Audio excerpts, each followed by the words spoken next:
Assalamualaikum warahmatullahi wabarakatuh. Alhamdulillah. Wassalatu wassalamu ala rasulillah. Wa ala alihi wa sahbihi wa man wala. Amma ba'd. Para mahasiswa dan mahasiswi yang saya cintai, alhamdulillah pada hari ini kita bisa berjumpa lagi via online dengan saya, Bapak Muhammad Hanif. Bersama kita akan membahas materi perkuliahan hari ini dengan tema diskursus antara totalitas ibadah dan maksiat.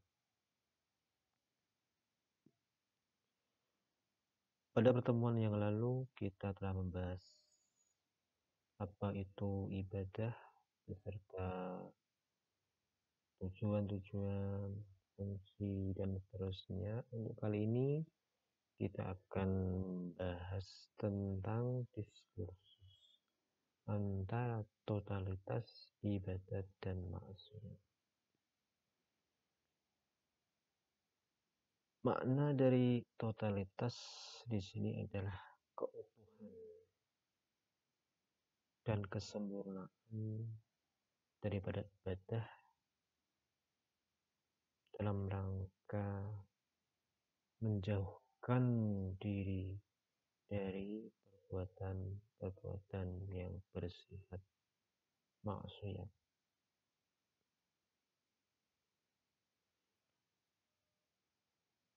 Oke, kita awali dengan firman Allah Subhanahu wa ta'ala dalam surah Al-Hijr ayat 99. Qala ta'ala wa'bud rabbaka hatta ya'tiyakal yaqin.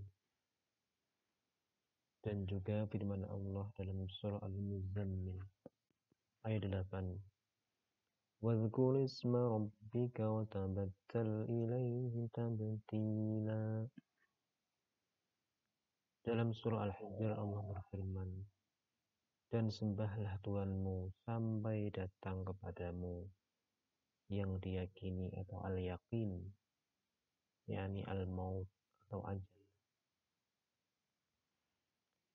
Dalam ayat ini Allah memerintahkan kepada Nabi Muhammad SAW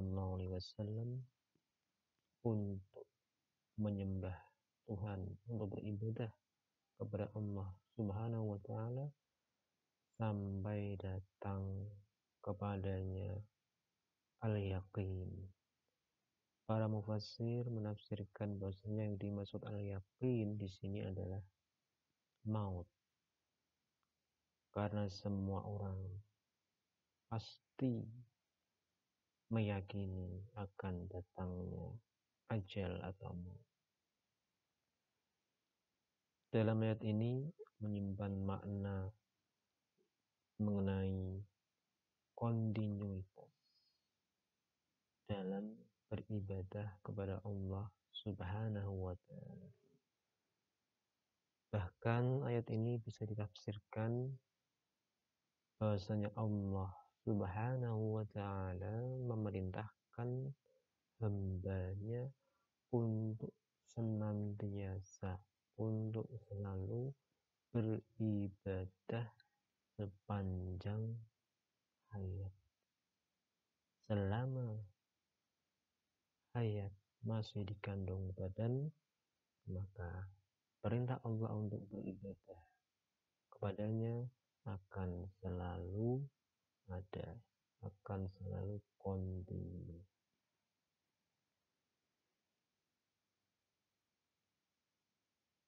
Ayat ini meskipun pendek, singkat, akan tetapi mengandung sebuah hakikat yang amat besar dan penting.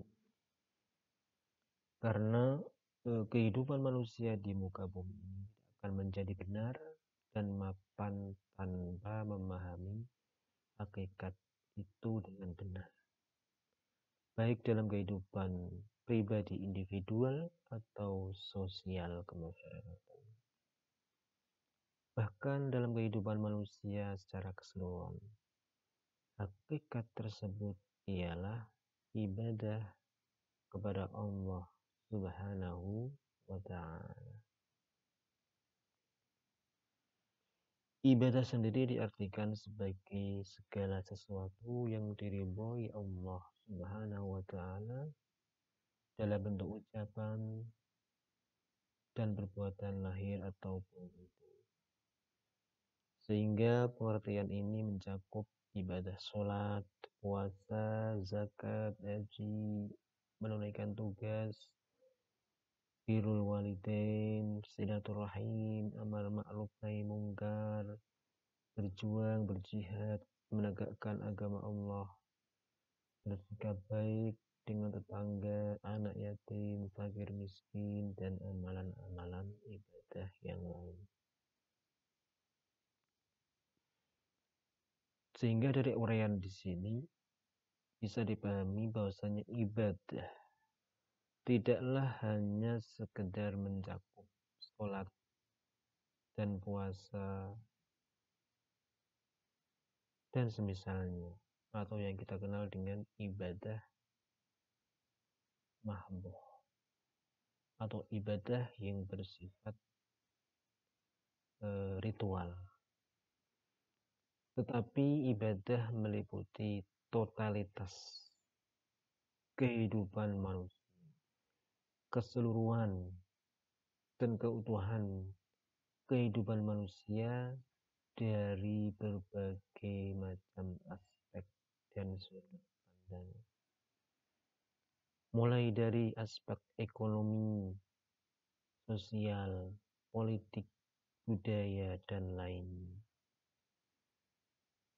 Bahkan lebih dari itu, dalam pandangan Islam, amalan-amalan yang mubah seperti makan, minum, tidur, rekreasi, dan sebagainya bisa berubah menjadi amal ibadah manakala amalan tersebut dilakukan guna mencari ridho Allah Subhanahu wa Ta'ala dan tidak dicampur baurkan dengan kemungkaran.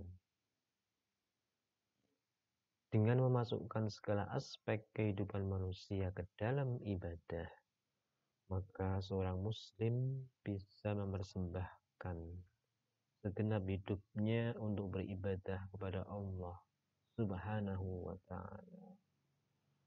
Maka dari itu di antara fungsi dianjurkannya niat dalam aktivitas amal manusia itu adalah untuk bisa mengubah sesuatu yang mubah menjadi sesuatu yang membuahkan pahala dari Allah Subhanahu wa Ta'ala. Innamal a'malu binniyat. Jadi dengan memasukkan aspek kehidupan manusia ke dalam ibadah, maka seorang muslim bisa mempersembahkan segenap hidupnya untuk mengabdi kepada Allah Subhanahu wa Ta'ala. Qul inna sholati wa nusuki wa mahyaya wa mamati lillahi rabbil alamin. Katakanlah, sesungguhnya sholatku, ibadahku, hidupku dan matiku semata untuk Allah, zat penguasa alam semesta.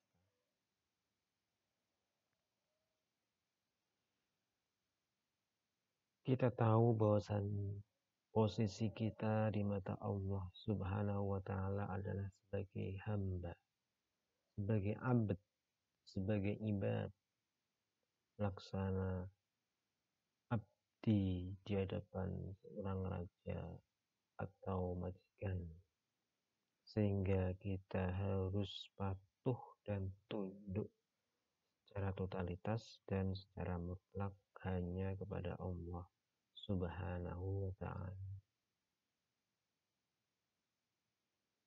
Selanjutnya, setiap orang melakukan ibadah dengan maksud untuk mendapatkan keridhaan, kemuliaan, dan pahala dari Allah Subhanahu wa Ta'ala.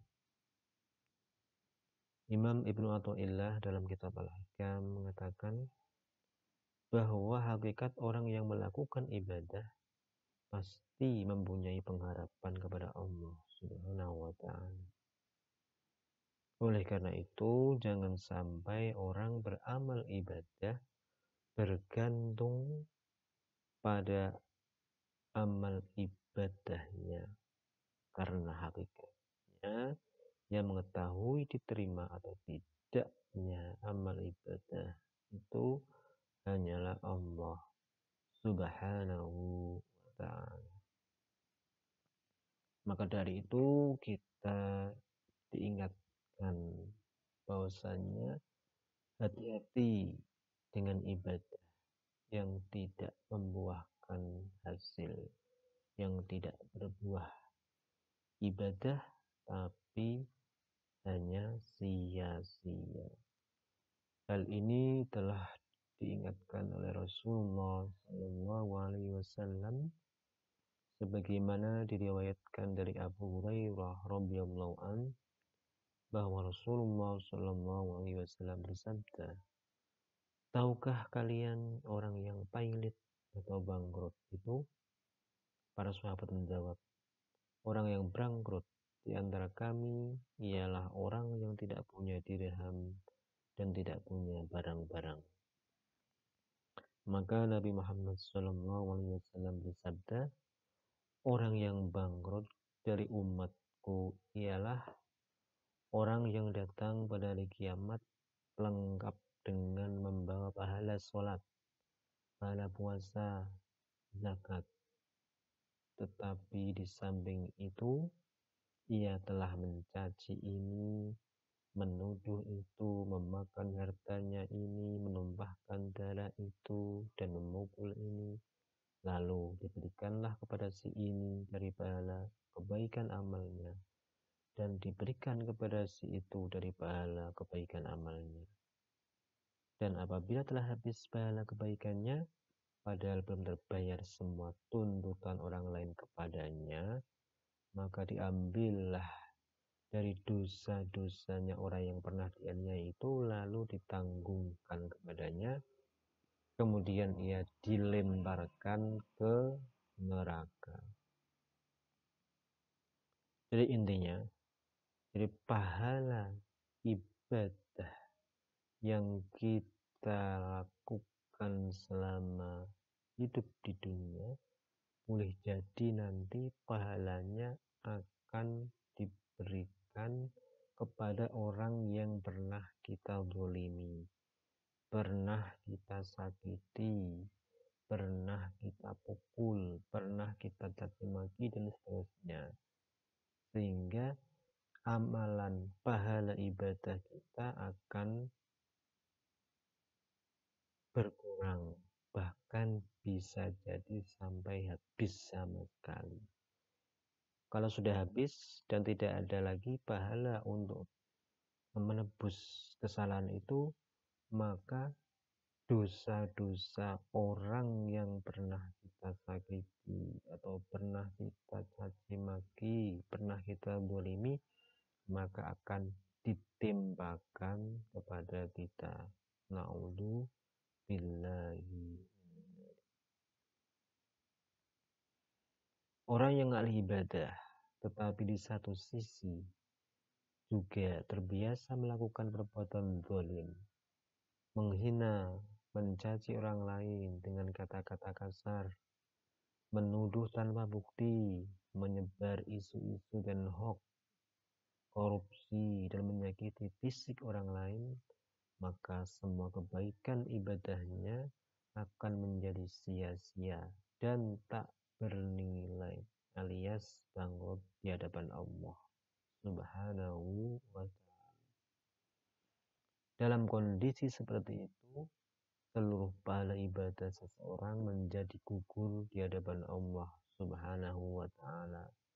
Karena itu, sudah saatnya perilaku negatif dalam kehidupan sosial sehari-hari agar dihindarkan dengan mutlak demi tercapainya kesempurnaan nilai-nilai ibadah kita di hadapan Allah Subhanahu wa Ta'ala. Islam sebagai agama yang berprinsip pada nilai-nilai totalitas dalam kehidupan mengajarkan dan memperingatkan secara tegas kepada umatnya agar dalam beribadah seseorang selalu menjaga nilai kesempurnaan dengan meluruskan niat dan menghindarkan dari unsur-unsur kepentingan duniawi yang nantinya dapat merusak kualitas ibadah tersebut. Allah Subhanahu wa Ta'ala telah memperingatkan hal ini dalam firman-Nya, Ya ayyuhalladzina amanu atti'ullaha wa atti'ur rasul wa la tubtilu a'mal. Wahai orang-orang yang beriman, taatlah kepada Allah, taatlah kepada Rasul, dan janganlah kalian merusakkan pahala-pahala amal kalian. Pesan bermakna yang sangat luas, yang sangat kuat dalam hadis tersebut, bagaimana disebutkan tadi, bahwa ternyata titik tekan dalam ibadah tidak hanya terletak pada aspek lurusnya niat, keikhlasan, dan kuantitas ibadah saja. Akan tetapi, dalam kesempurnaan nilai ibadah juga menitik beratkan pada dampak, pada efek dari ibadah itu sendiri, yakni amal kebaikan secara sosial dengan sesama orang lain tanpa memandang latar belakang perbedaan asal-usul sosialnya. Jadi ibadah itu yang terpenting adalah efek. Makanya dalam Al-Quran disebutkan tentang sholat. Inna sholata tanha anil fakhsya'i wal munkar. Sesungguhnya sholat itu mencegah dari perbuatan keji dan mungkar. Dalam ayat ini ditekankan efek atau dampak positif daripada ibadah sholat. Jadi bukan hanya sekedar ritual dan ibadah yang hanya terdiri dari ritual-ritual tertentu, tetapi dampak atau efek dari ibadah sholat pun juga harus nyata dalam kehidupan dan realita seorang muslim. Karena jika seorang rajin dalam sholat tetapi perbuatannya atau perilakunya bertentangan dengan Al-Quran dan Sunnah, maka bisa dikatakan bahwa sholatnya itu masih belum sholat yang betul-betul membuahkan hasil. Jadi dia sholat, sujud, rukuk, takbir, dan seterusnya hanya sekedar ritual saja, tanpa diikuti tingkah laku dan amal perbuatan yang mencerminkan seorang pribadi muslim yang hakiki, yang benar-benar menjadikan sholatnya itu berdampak positif dalam kehidupan sehari-hari. Makanya beribadah dengan bersungguh-sungguh merupakan harapan kita bersama, sehingga kita dapat memberikan keberkahan akan apa yang dia perbuat selama ini. Dengan ketulusan dan keikhlasan karena Allah, secara penuh dapat memberikan kebaikan akan apa yang kita lakukan. Sungguh sangatlah luar biasa sekali apabila kita selalu melaksanakan ibadah dengan bersungguh-sungguh, sehingga dapat memberikan pengaruh yang sangat besar bagi diri manusia itu sendiri maupun bagi orang lain. Setiap hari tak kering lidah kita mengucap iyyaka na'budu wa iyyaka nasta'in. Hanya kepadamu kami menyembah, kami beribadah, dan hanya kepadamu kami memohon pertolongan.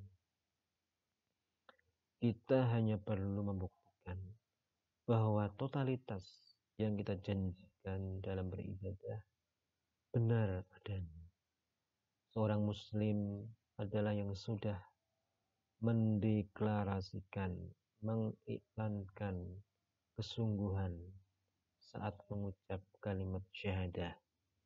Maka recutkanlah jiwa kita untuk total menghambakan diri kepada Allah Subhanahu wa ta'ala.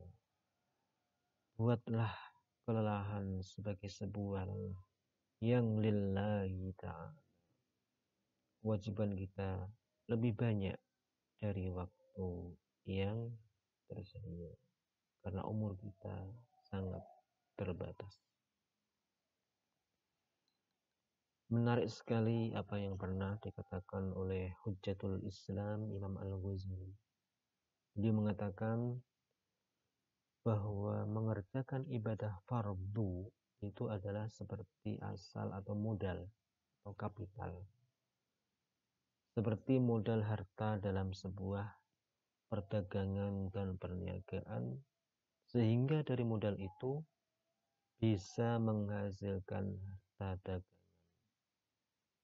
Sedang melakukan ibadah sunnah itu ibarat dalam perdagangan adalah hasil keuntungan atau laba atau arribah.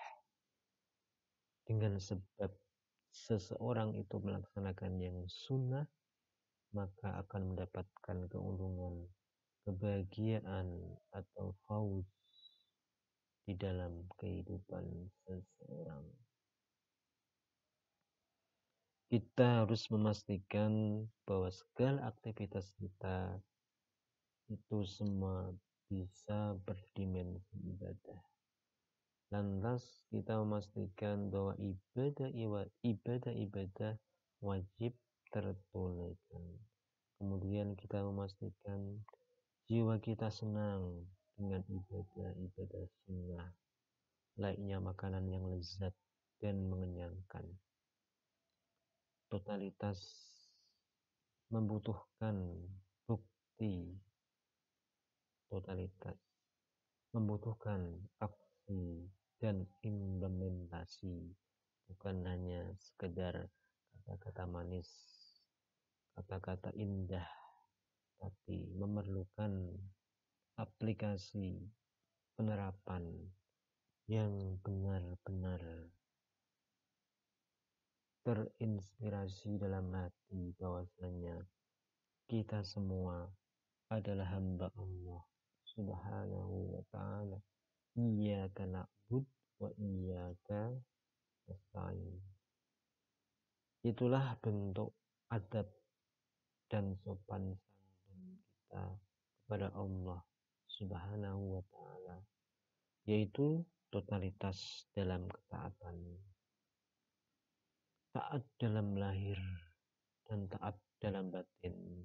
Taat ketika pada keadaan zahir maupun taat dalam keadaan sir atau menyendiri atau dalam keadaan rahasia. Selanjutnya kita akan membahas tentang maksiat.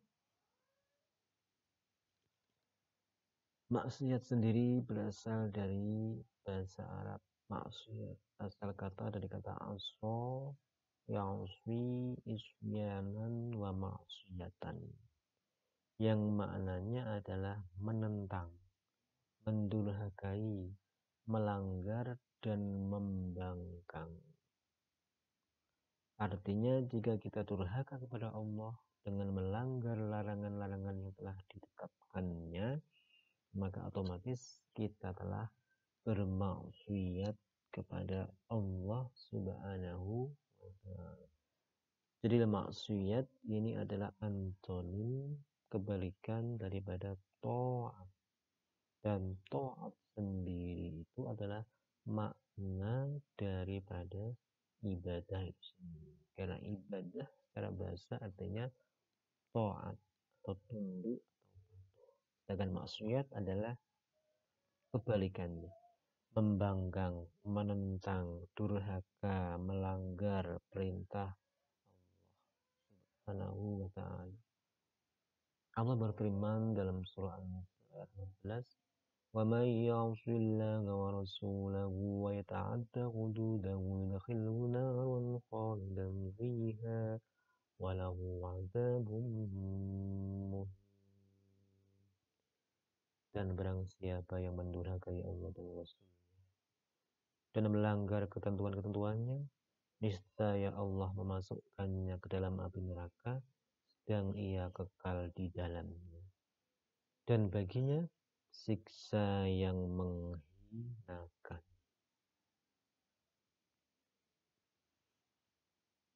Dalam KBBI sendiri, maksiat diartikan dalam beberapa makna. Di antaranya adalah perbuatan yang melanggar perintah Allah Subhanahu wa Ta'ala. Perbuatan dosa baik yang tercela maupun yang buruk. Karena kata maksiyah sendiri merupakan serapan dari bahasa Arab maksiyah yang menjadi kata benda abstrak atau masdar dari kata kerja aso fi'il madhi ya'si fi'il mudhari isyanan wa ma'siyatan. Menurut Ar-Raghib Al-Asfahani, kata yang seakar dengan maksiyah memiliki arti asal berlindung dengan tongkat. Karena aso artinya tongkat. Aso Musa, tongkat Nabi Musa. Itu makna asal. Kemudian kata ini digunakan untuk segala yang keluar dari ketaatan. Ada istilah-istilah lain dalam bahasa Arab yang mempunyai makna yang hampir sama dengan maksiyah. Di antaranya adalah kata sayyi'ah, ada khotiyah, ada dzambun, ada ismun. Sayyi'ah artinya keburukan, khotiyah kesalahan atau dosa, dzambun dosa, ismun juga sama dosa. 4 istilah ini memiliki arti yang berdekatan, yaitu maksiyat. Maksiyat bisa disebut sayyi'ah, bisa disebut khotiyah, bisa disebut ismun, juga bisa disebut dzambun. Semuanya ini memiliki makna yang berdekatan. Yang wajib dilakukan adalah menjauhi dan mewaspadai. Maksiat seperti ghibah bisa disebut dzambun, bisa disebut maksiat, bisa juga disebut sebagai khotiyah. Adapun macam-macam maksiat secara umum dibagi menjadi 3, yaitu maksiat hati, itu yang dilakukan oleh hati manusia, maksiat anggota badan, dan maksiat seluruh tubuh. Dari 3 bagian tersebut, hanya anggota badan yang masih terbagi lagi. Ada maksiat mata, maksiat telinga, maksiat lisan, maksiat kaki, maksiat tangan, dan seterusnya. Hati bermaksiat ketika ia meragukan Allah Subhanahu wa Ta'ala, merasa aman dari makar tipuan Allah, putus asa dari rahmatnya, sombong, ria, ujub, iri, dengki, dan seterusnya. Seluruh badan digunakan bermaksiat saat berdurhaka kepada orang tua, lari dari peperangan, memutus tali silaturahmi, mendolimi sesama, dan lain-lain. Adapun dari dampak dari maksiat sangat banyak sekali. Itu terhalang dari rezeki, perilaku menyimpang, gelapnya hati, lalainya hati, dan seterusnya. Tip menghindar dari maksiat bisa dilihat.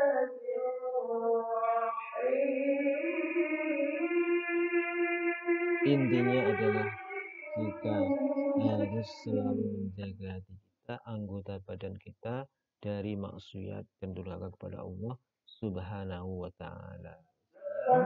Dari saya dan terima kasih. Akhirul kalam. Assalamualaikum warahmatullahi wabarakatuh.